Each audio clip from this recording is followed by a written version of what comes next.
اعلیٰ حضرت امام احمد رضا خان علیہ رحمہ اور احیاء سنت و شریعت۔ مجدد وہ ہوتا ہے جو شریعت و سنت کو عام کرے۔ یہ خوبی امام اہل سنت علیہ رحمہ میں اعلیٰ شان کے ساتھ موجود تھی۔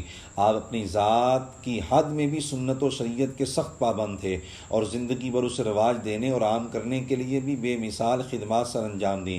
اتباع سنت و شریعت کے چند واقعات پیش خدمت ہیں۔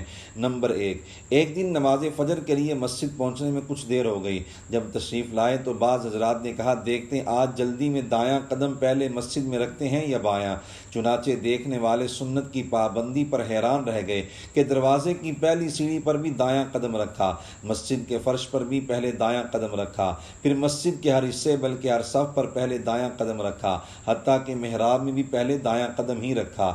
نمبر 2، ایک نواب صاحب مسجد میں نماز پڑھنے آئے اور کھڑے کھڑے اپنی چھڑی مسجد کے فرش پر پھینک دی، جس سے آواز پیدا ہوئی۔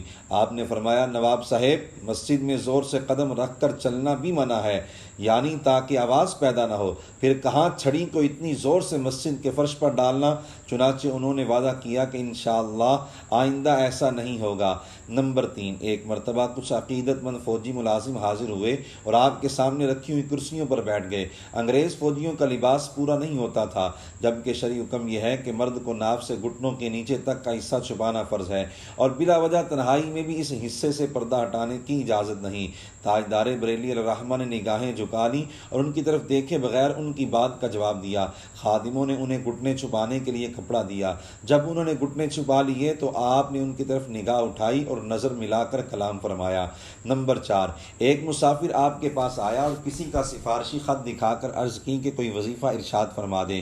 اس مسافر کی داڑھی شریعت کے حکم کے مطابق ایک مٹھی نہیں تھی۔ آپ نے فرمایا، ابھی سفارش کے ساتھ بھی وظیفہ نہیں بتاؤں گا، جب تمہاری داڑھی شریعت کے مطابق ہوگی تو بغیر سفارش کے بھی بتا دوں گا۔ نمبر 5، ہاتھوں کے ناخن کاٹنے کا سنت طریقہ یہ بھی ہے کہ دائیں ہاتھ کی کلمہ یعنی شہادت والی انگلی سے شروع کر کے چھنگریہ پر ختم کیا جائے، پھر بائیں ہاتھ کی چھنگریہ سے شروع کر کے انگوٹھے پر ختم کیا جائے، آخر میں دائیں انگوٹھے کا ناخن تراشا جائے۔ اس صورت میں دائیں ہاتھ سے آغاز ہوتا ہے اور دائیں پر ہی اختتام۔ آپ سنت پر عمل کرتے ہوئے اسی طرح ناخن تراشتے تھے۔